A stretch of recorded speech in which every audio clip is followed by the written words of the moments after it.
최일구의 허리케인 라디오.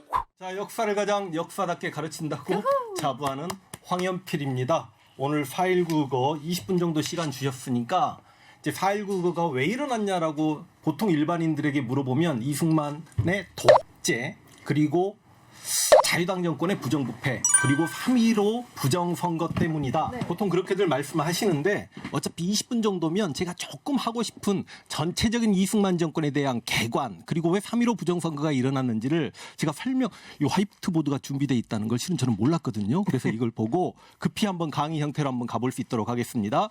우리가 1945년에 해방을 맞이합니다. 그리고 48년까지 미군정, 이건 제가 유튜브에서 대한민국 수립과정 영상을 한 20개 정도 남겨드렸기 때문에 이건 다 보셨을 텐데 제가 이렇게 미군정이라고 쓸게요. 화이트보드 상태가 그렇게 많이 좋지는 않습니다. 자, 그런데 이제 48년 8월 15일에 대한민국 정부가 수립된다는 거 알고 계실 텐데 48년 5월 10일 날 최초의 총선이 치러지잖아요. 그 국회의원들 우리가 재헌국회라고 합니다. 왜냐하면 이들이 7월 17일 날 헌법을 제정했기 때문이죠. 재헌절 아실 겁니다.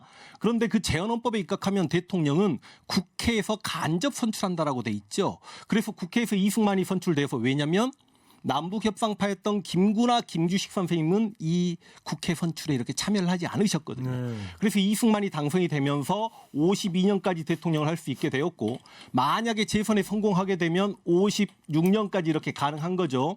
그런데 여러분들 다 아시다시피 미리 한번 이렇게 체크를 해볼게요. 50년에 한국전쟁이 있었고 53년까지 3년간 한국전쟁입니다. 이렇게 6.25입니다.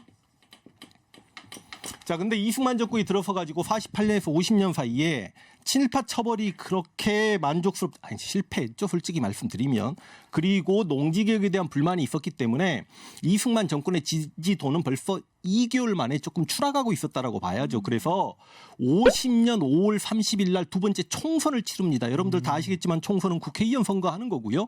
대선이 대통령 선거인데, 당시 국회의원, 지금은 다 국회의원 임기가 4년이지 않습니까? 네. 그런데 이때 재헌 국회만 국회의원 임기가 2년입니다. 그러다 보니까 이 50년 5월 30일 한국전쟁 직전에 총선을 치렀는데, 당시 이승만을 지지하는 독립촉성중앙협의회, 좀 어렵게 갑니다. 독촉이라든지 한민당 계열의 국회의원들이 낙선을 하게 되면서 이제 50년 총선 결과만 딱 보더라도 이승만은 이것 봐라, 헌법을 내가 바꾸지 않고서는 국회에서 52년에 대통령이 되기 어려운 구조라는 걸 알고 있었을 텐데, 이승만 입장에서는 차라리 참 이런 말씀드리기 조심스럽습니다만 한국 전쟁이 발발했고 이 전쟁이 3년간 계속되다 보니까 52년도 전쟁통이었는데 당시 임시 수도가 부산이었고 임시 국회의사당도 부산이었죠. 그러다 보니까 이때 52년에 부산 정치 파동이라는 걸 일으켜가지고요. 당시 야당 국회의원들 통근 버스를 크레인이 끌고 헌병대에 가서 고문했다, 구타했다 이런 이야기도 조금 전해지고 막 그렇습니다. 그러니까 공포 분위기 조성하면서 원래 국회에서 개헌을 하려면 무기명 투표를 해야 되는데 당시 임시 국회의사장을 군인들이 에워싸는 상태에서 기립 투표를 하게 해가지고 야당 국회의원들이 공포감 때문에 어쩔 수 없이 기립하게 되면서 첫 번째 개헌이었던 1차 개헌이 통과하게 되는데 이걸 발췌 개헌이라고 합니다.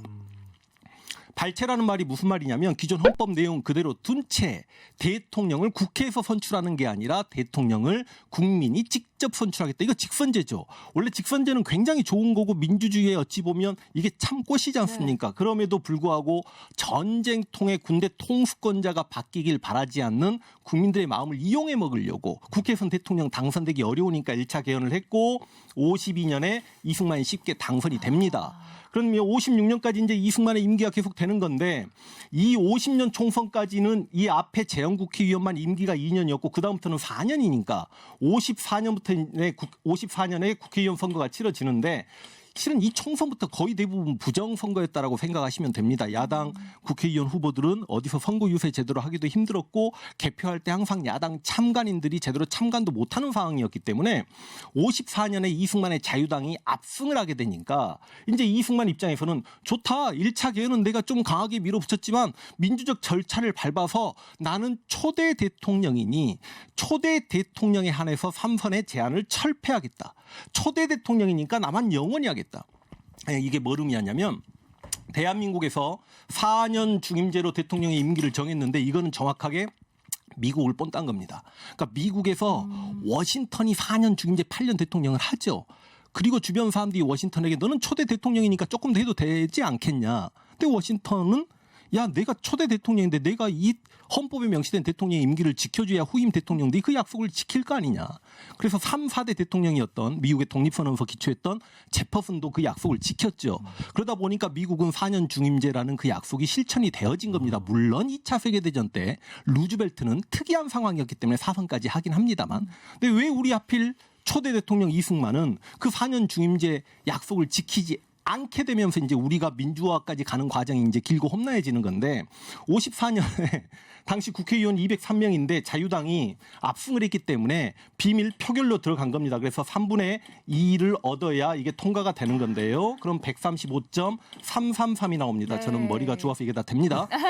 그래서 여러분 136표가 나오면 가결이 되는 거고 135표가 나오면 부결이 되는 건데 역사가 재밌으려고 135표가 나와버립니다. 그러니까 당시 이승만은 굉장히 불쾌했고 자유당에서 쉽게 이야기하면 이탈표가 나온 거죠.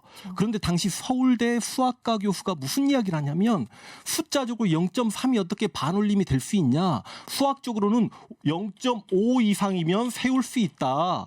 그런데 0.4 이상이면 죽여야 되는 거 아니냐라고 해가지고 4, 5 입하자. 그래서 135표면 돼도 이게 가결이 되는 거다라고 이야기를 했고 그래서 이걸 통과시켜버리죠.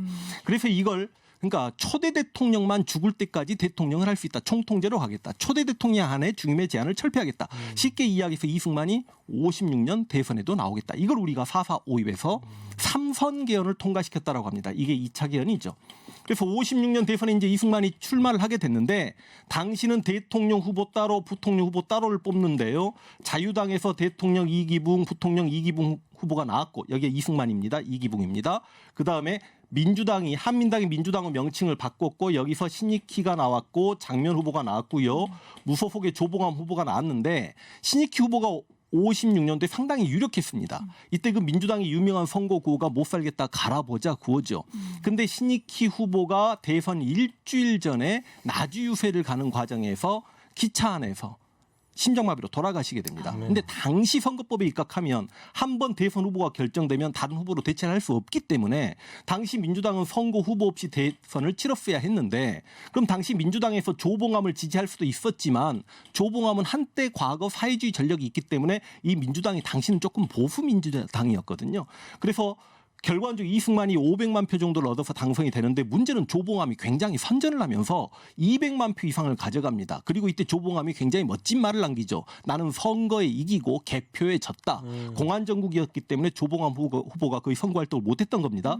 그런데 더욱 놀라운 건 죽어버린 신익희에게만 추모표가 100만 표가 넘게 가버립니다. 그러니까 무효표가 나온 거죠. 그래서 이승만은 이승만대로 자존심이 상했는데 당시 민주당을 지지하는 시민들 입장에서는 국민들 입장에서는 좋다. 대통령은 이승만이 당선될 것 같으면 부통령이라도 장면을 만들어야 되는 거라 아니냐. 그래서 부통령은 장면이 당선이 됩니다. 아까 민주당에서 못 살겠다 갈아보자 그랬죠. 그러니까 당시 자유당은 갈아봤자 더 못 산다라는 선거 구호를 내세웠고요. 그러니까 민주당이 설마 이보다 더 못 살까 그런 이야기를 했던 대선인데 문제는 이제 56년 대선에서 이승만이 이렇게 자존심에 좀 상처를 입고 당선이 됐고 이제 60년 대선에도 이승만은 출마가 가능한 거죠. 이승만 전 대통령이. 그런데 이제 이 조봉암을 죽여야 되겠지 않습니까? 자신의 정치적 정적이니까. 조봉암이 진보당이라는 당을 만들었는데 58년에 진보당 사건을 조작해가지고 59년에 조봉암을 사형을 시켜버립니다. 그럼 60년에 이제 이승만의 경쟁자는 크게 유명한 인물이 없었던 건데 60년에 이제 민주당에서 조병옥이라는 인물을 후보로 만들어냈고 여기 똑같습니다. 이승만, 이기붕, 장면 이렇게 붙는 건데요. 참 이게 역사가 재밌으려고 그런 건지 원래 대한민국이 수립되고 나서 거의 대부분의 총선과 대선은 항상 5월 달에 치러졌는데 무슨 소리가 들렸냐면 조병옥 후보가 또 아파요. 실제로 위암이 걸려가지고 미국에 수술받기 위해 급히 건너갑니다. 그러니까 이 이야기를 들은 이승만이 위암 수술을 받고 조병옥이 회복돼서 국내로 들어오기까지 시간이 걸리기 때문에 갑자기 대선 일정을 당겨라. 그래서 5월 달 대선은 안 된다. 안 된다는 논리가 뭐냐면 농번기고 모내기해야 되니까 대선을 치를 수 없다라고 해가지고 갑자기 3월 15일로 대선을 당겨버리니까 그 이야기를 들은 조병옥이 미국에서 치료받고 뇌출혈로 갑자기 악하고 이제 돌아가시게 되면서 역시 60년 대통령은 이승만이 당선된 거나 다름이 없게 됩니다. 그런데 문제는 이 60년에 이승만의 나이가 85살이에요. 그럼 85살이면 4년 동안 대통령 임기 중에 이승만 대통령이 돌아가시지 않는다는 보장이 없기 때문에 56년 대선처럼 만약에 부통령의 민주당의 장면이 당선돼 버리면 대통령 유고시의 권한이 그대로 부통령에게 가기 때문에 이거는 정권 교체가 돼 버리는 거고 이승만 정권의 자유당의 부정부패가 만천하에 드러나게 되니 무슨 일이 있어도 부통령의 이기붕을 당선시켜야 되겠다. 이게 바로 60년의 그 유명한 3.15 부정선거가 되겠습니다. 3.15. 예, 그래서 이제 60년이 됐습니다. 3월 15일 날 선거를 치르기로 했고 어차피 대통령 선거는 어느 누구도 관심을 갖지 않습니다. 부통령이 누가 되냐가 중요한 문제인데 이제 장면 후보가 2월 28일 날 대구에서 유세를 하는데 그날이 일요일이었습니다. 근데 일요일인데 그러니까 이게 관권 선거라는 거죠. 자유당 측에서 대구 교육청에 압력을 넣어가지고 일요일인데 초, 중, 고등학생들을 등교시켜버린 겁니다. 그러니까 초중고등학생들은 선거권이 없습니다만 그래도 이제 일요일 날 장면이 유세를 오니까 많은 사람들이 모여들면 장면 인기가 좀 많은 것처럼 보일까 봐 그러다 보니까 이제 일요일 날 학생들을 꼭 학교에 등교시키면 사건 사고가 터지는 거 아닙니까? 그래서 2월 28일에 대구에서 경북고등학교, 대구 고등학교 뭐 이런 학교들이 막 뛰쳐나오는데 이걸 228 의거라고 합니다. 당시 대구에서 고등학생들을 일요일 날 등교시키는 논리가 일요일인데 시험을 치르겠다. 토끼잡이 하겠다. 단체 영화 관람을 보겠다 이런 식으로 등교를 시켰단 말이죠. 그래서 228 의거가 있고 난 다음에 3월 15일까지 계속해서 작은 산발적인 학생들의 소요가 있었습니다. 그런데 이제 3.15 부정선거가 치러지는데 와 이건 뭐 해석하기에 따라서 인류 역사상 최악의 부정선거다라고 이야기하죠. 3월 15일에 각 선거구 개표구에는 미리 이승만과 이기붕을 찍었던 표들이 40%가 확보돼 있었습니다. 이걸 사할 사전투표라고 이야기하고요. 그리고 3인조 투표, 5인조 투표 이야기 들어보셨습니까? 당시만 하더라도 글을 못 읽는 분들이 많으셨기 때문에 마을의 이장이나 이런 분들이 어르신들 데리고 가가지고 자, 다 같이 이기붕 찍습니다. 다 같이 이승만 찍습니다. 이렇게 3명, 5명이 투표소에 같이 몰려서 서로 확인하고 표를 찍는 현상도 있었고요. 그다음 이제 표가 밤에는요 바꿔치기 합니다. 그래서 이렇게 바꿔치기 된 표를 올빼미 표라고 이야기했고 묶음을 이렇게 묶었을 때 제일 왼쪽 가쪽 표와 오른쪽 표는 이승만과 이기붕을 찍었지만 가운데는 분명히 장면 표가 있음에도 불구하고 이걸 이승만 이기붕 표로 처리를 해버린 거죠. 이걸 샌드위치 표라고 이야기했고 그다음에 누군가가 이기붕이 아니라 장면을 찍었습니다. 그러면 당시 뭐 공무원들이나 아니면 나쁜 사람들이 인주를 묻혀가지고요 손가락으로 이렇게 표에 찍어버리면 그게 무효표가 되잖아요. 이런 표를 피아노 표라고 합니다. 그래서 당시 이제 물론 각 선거하는 현장마다 반공 청년단들 그리고 동대문의 정치 깡패들이 가가지고 공포 분위기를 조성했고 그래서 누가 뭐라고 해도 할 말 없는 부정 선거였는데 이제 결과가 너무 참혹했습니다. 그래서 실은 그 해석하기에 따라 의견이 좀 틀립니다만 전체 유권자 수를 뛰어넘어 버렸다는 말도 있고요. 그래서 이승만이 90%를 넘겨버리고 이기붕도 90%를 넘겨버린 겁니다. 그러니까 자유당과 당시 선관위 측에서 너무 충성을 해버린 거죠. 그래서 이거 문제가 있다라고 해가지고 이승만을 득표율을 88%로 맞췄고요. 이기붕 득표를 79%로 맞힌 겁니다. 근데 이게 주변 사람들끼리 서로 대화를 하다 보면 야, 너 이기붕 찍었니? 너 장면 찍지 않아서 다들 장면 찍었다라고 이야기하는데 어떻게 79% 득표가 나올 수 있냐. 근데 마침 그 3월 15일에 부정선거의 분노에서 마산에서 시위가 일어납니다. 이 마산 시위에 벌써 8명이 죽어요. 총을 맞고 경찰들이 발포를 합니다.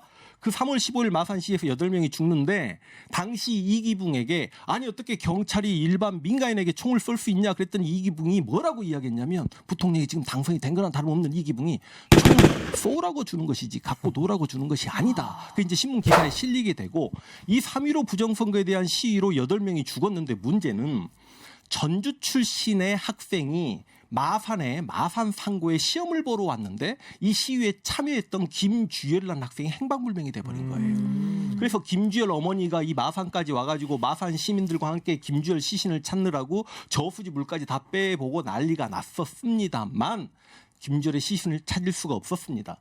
근데 이제 4월 11일 정도가 됐는데요. 마산 앞바다에 김주열의 시신이 빵 하고 떠오른 겁니다. 근데 시신 왼쪽 눈에는 미국의 그 수입해온 체류탄이 이렇게 네. 박혀 있었던 거죠. 너무 참혹했습니다. 그러니까 이 체류탄이라는 것 자체가 원래 공중을 향해서 발사를 해야 되는데 어떤 경찰이 그렇게 했는지 모르겠습니다만 바로 김주열 앞에서 체류탄을 발사했고 김주열이 그렇게 죽게 되니까 시신을 은폐하려고 고기 잡는 그물에 김주열의 시신과 돌을 같이 섞어가지고 마산 앞바다에 수장을 시켜버린 거죠. 근데 마산 앞바다에는 혁명적 물고기들이 살고 있었던 거죠. 아니, 정확하게 이야기하면 그 물고기들이 김주열 시신을 좀 뜯어 먹으려다가 그물을 뜯은 겁니다. 뭐 이렇게도 이야기하고 아니면 바람이 많이 불어서 돌이 그물 밖으로 빠져나와서 시체가 떴다라고 하는데 뭐 제가 마산 앞바다에는 안 들어가 봤으니까. 네. 그래서 김주열 시신이 딱 4월 11일 날 뜨게 되면서 이때 마산 시는 얼마나 격해졌었냐면 그렇죠. 마산에 있는 모든 파출소가 다 막 불탔고요. 마산의 소방서라든지 아니면 마산 시장의 집이라든지 이런 곳이 막 난리가 날 정도로 마산 시는 격해지고 있었는데 이때까지만 하더라도 시위는 중고등학생 중심이었고 대학생들이 참여하지 않고 있는 입장에서 이 시위가 이제 서울로까지 확산이 됩니다. 그래서 고려대학교 네. 그러니까 4월 18일 날 시위를 합니다. 그래서 3천여 명의 그러니까 서울에 있는 대학생 중에는 고려대학교가 최초 이렇게 시위를 했다라고 생각하시면 되겠는데 3천여 명이 시위를 했는데 고대 총장이 직접 시위 현장까지 와가지고 학생들을 달래면서 이제 전부 다 해산하는 분위기인데 당시 자유당의 유명한 정치 깡패가 동대문 사단이죠. 이정재, 유지광, 막 낙화유수, 독사 이런 건달들이 있었는데 이 친구들이 쇠파이프 들고 집으로 향해 돌아가고 있는 고려대 학생들의 린치를 가해버리고 그래서 약 100여 명의 고려대 학생들이 시체처럼 길바닥에 이렇게 쓰러져 있는 장면이 또 당시 기자들은 굉장히 또 의식이 있었거든요. 그걸 신문에 실게 되면서 바로 그러니까 실은 4월 18일 날 하루 전날 고려대학교 학생들만 그렇게 린치를 안 했어도 4.19 의거는 일어나지 않았을 수도 있는 거죠. 이 신문 기사를 보고 4월 19일 날 참지 못하고 이제 시민들과 대학생들과 모든 학생들이 당시의 청와대를 경무대라고 합니다. 경무대 앞으로 이제 진격을 하는 거죠. 그러면서 이때 또 경무대를 지키고 있었던 지금의 비서실장, 경호실장 격이었던 곽영주의 명령을 받고 경찰이 발포를 해가지고 서울에서만 사상자가 100명이 넘게 나옵니다. 그리고 당시 부산, 대구, 광주, 대전 모든 전 지역에서 시위가 일어나면서 이날 하루만 죽은 사상자가 돌아가신 분이 한 180여 명이 나왔고 서울에서는 광화문 앞에서 그랬다는 거 아닙니까? 그렇죠. 아니 그러니까 경무대 앞에서 그랬다. 경무대 앞에서. 예. 그리고 전국적으로 부상자가 한 5천 명 가까이가 나오게 됩니다. 그래서 이게 4.19 의거죠. 그런데 이제 4.19 의거 이후에도 이승만은 계속 잘 버텨보려고 했습니다. 대통령직에 있으려고 했었는데 이거 조금 이따 또 다른 질문들이 있으니까 그때 더 자세하게 말씀을 드리겠습니다. 4월 25일 날 당시에 가장 대한민국의 지식인이고 또 보수층이라고 할 수 있는 대학 교수단들이 학생들의 피해 보답하라라고 하면서 이승만의 하야를 촉구합니다. 그러니까 실은 4.19 의거 자체는 3.15 부정선거를 다시 실시해라였는데 4월 19일 날 발포로 인해서 많은 학생들이 죽게 되고 그 시위를 했던 사람들을 용공분자로 정부가 몰아가니까 그에 대한 분노 때문에 이승만 하야를 촉구하게 됐고 그래서 이승만이 4월 26일 날 그 떨리는 목소리 아시지 않습니까? 네. 국민 여러분, 국민이 원한다면 진정 국민은 진작에 원했었는데 4월 26일 날 이승만이 하야 성명을 발표하는 거죠. 그러니까 4월 19일이 굉장히 많은 사람들이 피를 흘렸지 않습니까?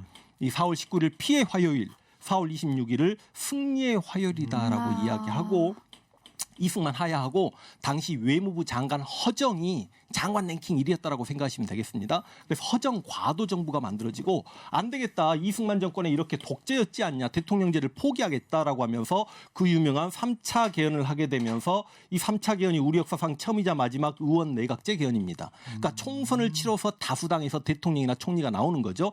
그래서 3차 개헌을 하고 난 다음에 총선을 치렀고 그다음에 이제 이 총선에서는 민주당이 압승을 하게 되니까 대통령이 윤보선이 되고 총리가 장면인데 행정권을 총리가 가져가게 되니까 우리가 60년 4.19로 인해서 장면 내각이 수립되었다라고 이야기하는 거고 1년 후에 이제 박정희가 5.16 군사 쿠데타로 등장하게 되는 자 이렇게 4.19 설명을 한번 맞춰볼 수 있도록 하겠습니다. 와, 선생님. 와. 일부 행기의 이야기를 더 듣고 싶다면